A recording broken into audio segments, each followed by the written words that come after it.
नमस्कार दोस्तों, कैसे हैं आप सब। आई होप अच्छे होंगे। दोस्तों एक बार फिर से स्वागत है आपका हमारे यूट्यूब चैनल में। देखिए दोस्तों, आपने पिछले जो पार्ट देखा है, पिछले पार्ट के अंदर आपने देखा कि इलेक्ट्रिकल ड्राइंग के अंदर जो इलेक्ट्रॉनिक्स कार्ड होते हैं उनके अंदर सप्लाई कैसे आती है, किस तरीके से वहाँ पर जो स्विचेज होते हैं वो किस तरीके से काम करते हैं, किस तरीके से हमें देखना होता है। आज जो हमारा इलेक्ट्रिकल पार्ट का नेक्स्ट पार्ट है, इस पार्ट में हम समझेंगे कि जिस तरीके से यहाँ पर ये इलेक्ट्रिकल पार्ट है। अब यहाँ पर आप देखेंगे दो तरह के यहाँ पर सप्लाई हैं, तो वो सप्लाई किस तरीके की हैं, कौन कौन सी हैं, वो इस वीडियो में समझेंगे। यहाँ पर मैं आपको बताना चाहूँगा कि कहाँ से कौन सी वायर आती है, किस तरीके से आती है, कहाँ पर जाती है और किस तरीके से हम चेक करेंगे। यहाँ पर आप देखेंगे ES01 एक करके कार्ड है, दूसरा यहाँ पर ES03 ए कार्ड है जो इंटरनल यहाँ पर कनेक्टेड है। अब यहाँ पर देखेंगे Y0 Y1, आप जैसे कि यहाँ पर देख सकते हैं Y0 Y1 Y2 और इधर भी Y1 है, जैसे यहाँ पर Y1 है, Y2 है। ये क्या है, यहाँ पर मैं बताऊँगा कि ये कार्ड के अंदर की LED होती हैं। जो कार्ड होते हैं, कार्ड के अंदर की LED होती हैं, जिसकी वजह से हमें पता चलता है कि यहाँ पर सप्लाई किस तरीके से आती है, कैसे आती है और क्या चीज़ें होती हैं। यहाँ पर एक वायर देखोगे आप, जो यहाँ पर ये वायर है B04 करके, और यहाँ पर लिखा हुआ है V3/4 A13। तो इसका क्या मतलब है वो मैं यहाँ पर समझाऊंगा। दूसरी यहाँ पर एक वायर और है V06 करके, यहाँ पर ये कैसे है, क्या है, C2/2 C3/4 यहाँ पर लिखा हुआ है।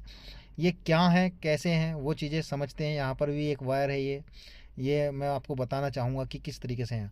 यहाँ पर देखिए, ये जो रेड कलर की वायर है, रेड कलर का यहाँ पर फेस है, 110 यहाँ पर आएगा। ये 110 की सप्लाई, यहाँ पर कार्ड जो है 110 की सप्लाई निकालता है, 110 वोल्टेज। जो यहाँ पर येलो कलर के वायर हैं, ये यहाँ पर ये जो येलो कलर के वायर हैं, ये 24 वोल्ट है, प्लस 24 वोल्ट की सप्लाई आउटपुट निकालते हैं और इन करते हैं। यहाँ पर ये जो वायर है, यहाँ पर ये जो हमारा वायर है, ये इनपुट भी है, आउटपुट भी है। यहाँ से सप्लाई गई हुई है और यहीं से निकल रही है किसी दूसरी जगह जाने के लिए। अब सबसे पहला क्या होता है, पैनल होता है, पैनल के अंदर कार्ड लगा होता है, कार्ड के बाद में दूसरी जगह सप्लाई जाती है। तो सप्लाई किस तरीके से चेक करते हैं, पहली बात तो ये है कि ये सप्लाई यहाँ पर कार्ड पे आई है, कार्ड पे आने के बाद में कहाँ पर गई है, दूसरे कार्ड में गई है, वो चीज़ें समझते हैं। सबसे पहले यहाँ पर अगर सप्लाई नहीं आ रही है, ठीक है, यहाँ पर सप्लाई नहीं आ रही, तो ये सप्लाई कहाँ से आई है ये देखेंगे। यहाँ पर लिखा हुआ V34, यहाँ पर नंबर पड़े हुए हैं 3 4, ठीक है। तो एक वायर देखिए, यहाँ पर ये V4 है, यहाँ पर भी V4 है, V4 यहाँ पर 3 नंबर देखें, 3 नंबर के सामने है। और ये एक ऑप्शन है, यहाँ पर 3 नंबर है। और इधर देखेंगे यहाँ पर V4, तो V यहाँ पर है, B के ठीक सामने, यहाँ पर आप देखेंगे इस तरीके से V के ठीक सामने है। देखिए एक वायर यहाँ पर ये है C2/2, तो ये C2/2 कहाँ से आया है, यहाँ पर देखते हैं। सबसे पहले ऊपर ड्राइंग में चलते हैं हम, यहाँ पर यहाँ आए हैं, थोड़ा सा और ऊपर जाते हैं तो यहाँ पर लिखा हुआ है, देखिए, ठीक है। यहाँ पर एक वायर है V2, ठीक है, V2 यहाँ पर लिखा हुआ है, यहाँ पर भी लिखा हुआ है B1/4। तो यहाँ पर B1/4 पे पेज पे ये वायर गया है, यहाँ पर आप देखेंगे B1/4 है, और यहाँ पर लिखा हुआ है B06। तो B06 हमारा यहाँ का जो वायर है, ये पहुँचा है हमारा 4 नंबर पेज पे। तो हमारा 4 नंबर पेज है, ये वाला 4 नंबर पेज है, ये 4 नंबर पेज है। यहाँ पर देखेंगे, यहाँ पर आप देखेंगे 4 नंबर पेज आपको देखने के लिए मिला है। उसके बाद में यहाँ पर ये वायर आया है, ठीक है, ये वायर है V06। दूसरा यहाँ पर V06 ये भी है, यहाँ पर V14। तो B14 यहाँ पर यही है कि यहाँ से B1 जो है पहले नंबर की लाइन है, यहाँ पर देखिए, यहाँ से यहाँ पर गया है, ये लिखा हुआ है। यहाँ से भी एक वायर यहाँ पर गया है, तो इसका मतलब ये है V14 मतलब वो पेज, और B मतलब ये हो गया B के ठीक सामने, और 1 नंबर हो गया ये 1 नंबर के ठीक सामने यहाँ पर है। बहुत आसानी से यहाँ पर इस तरीके से आप समझेंगे तो कोई दिक्कत नहीं आएगी। दूसरा यहाँ पर एक न्यूट्रल है, न्यूट्रल जो वायर है ये कहाँ से आया है, ठीक है, न्यूट्रल वायर हमारा कहीं और से आया। यहाँ पर देखें C1/2, तो इस एक यहाँ पर B02 वायर है। तो V02 वायर कहाँ से आया है, यहाँ पर देखेंगे C12। तो 2 नंबर पेज पर हम यहाँ पर चलते हैं, ये 21 है, दूसरा यहाँ पर ये 21 है। तो यहाँ पर एक वायर देखने के लिए मिलेगा B02। B02 यहाँ पर लिखा हुआ है, देखिए C1 C के ठीक सामने और 1 नंबर ये है, तो यहाँ पर B02 है, ये देखिए यहाँ पर, ठीक है। B02 जो वायर यहाँ से निकला है, यहाँ से आउटपुट देखिए, यहाँ पर ये आउटपुट निकली हुई है, यहाँ पर लिखा हुआ है B2 और B2/4, ठीक है, यहाँ पर ये निकला हुआ है।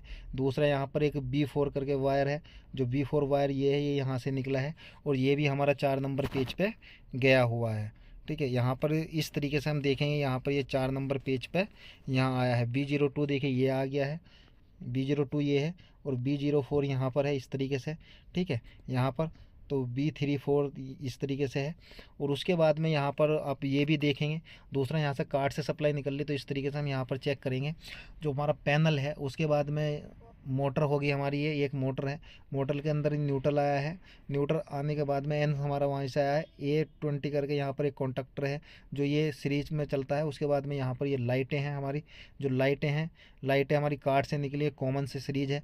तो उसके बाद में अगर किसी पैनल में गया अभी, ये आप यहाँ पर कार्ड लगा सकते हैं। लाइट जो है यहाँ पर ये जो लाइट है ये यहाँ पर साइड में यहाँ दिख रही है, लेकिन ये अदर किसी और साइड पे होंगी।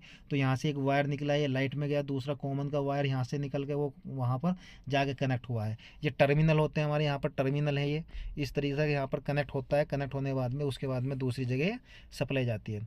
तो इस तरीके से आप पढ़ेंगे यहाँ पर तो कोई दिक्कत नहीं होगी। दूसरा यहाँ पर इसके अंदर यहाँ पर देखने के लिए मिलेगा कॉन्टैक्टर, यहाँ पर ये आपके सामने कॉन्टैक्टर मिले हुए हैं, देखिए ये कॉन्टैक्टर है, KM1 कॉन्टैक्टर है, KM2 कॉन्टैक्टर है, KMS कॉन्टैक्टर है और KMD कॉन्टैक्टर है। यहाँ पर कॉन्टैक्टर है, ये 110 वोल्टेज यहाँ पर ऑन करने के लिए सप्लाई है कि 110 कॉन्टैक्टर का। यहाँ पर KMB कॉन्टैक्टर जो 3 फेस कॉन्टैक्टर होते हैं, कि 3 फेस कॉन्टैक्टर के बाद में कोयल होती है, यहाँ पर देखेंगे A1 A2 ये इस तरीके की यहाँ पर कोयल है, ठीक है।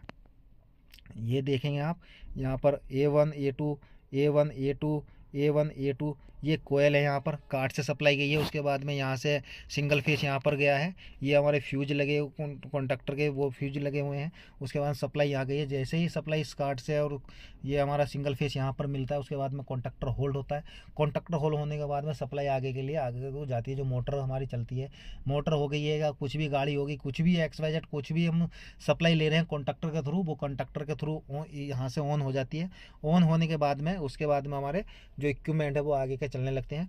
अगर यहाँ पर कॉन्टैक्टर होल्ड नहीं हो रहा है, यहाँ पर सप्लाई यहाँ नहीं आ रही है, तो आप यहाँ पर भी ये चेक करेंगे। अगर आपकी सप्लाई इस रिले पे यहाँ पर नहीं आ रही है, ठीक है, यहाँ पर रिले पे सप्लाई नहीं आ रही है, तो आपको B4 करके ट्रांसफार्मर चेक करना पड़ेगा। ये जो V06 है, V06 हमारा यहाँ से सप्लाई आई है, ठीक है, यहाँ से हमारी सप्लाई आई है V06, ये B06 हमारी जो सप्लाई आई है वो यहाँ से आई है, ये रहा बीच वाला टर्मिनल। तो इस टर्मिनल में देखना पड़ेगा कॉन्टैक्टर, ये ट्रांसफार्मर देखना पड़ेगा, केस कॉन्टैक्टर की रिले होती है वो देखनी पड़ेगी, केस कॉन्टैक्टर चेक करना पड़ेगा। तो ये चीज़ें आपको चेक करनी है। उसके बाद में आप जो है अपनी जो आपकी लिफ्ट है या कुछ भी एक्सीलेटर है या आगे का जो इक्विपमेंट है उसको चेक कर सकते हैं। इस तरीके से आपको इलेक्ट्रिकल ड्राइंग पढ़ने में आसानी होगी। अगर दोस्तों आपको ये वीडियो पसंद आई है, इस वीडियो से आपने कुछ भी सीखने के लिए मिला, तो एक लाइक करना, चैनल पर नए तो चैनल को जरूर सब्सक्राइब करना, ऑल पे क्लिक करके घंटे को प्रेस कर देना। दोस्तों आज के लिए इतना, नेक्स्ट वीडियो मिलेंगे, जब तक के लिए दोस्तों जय हिंद।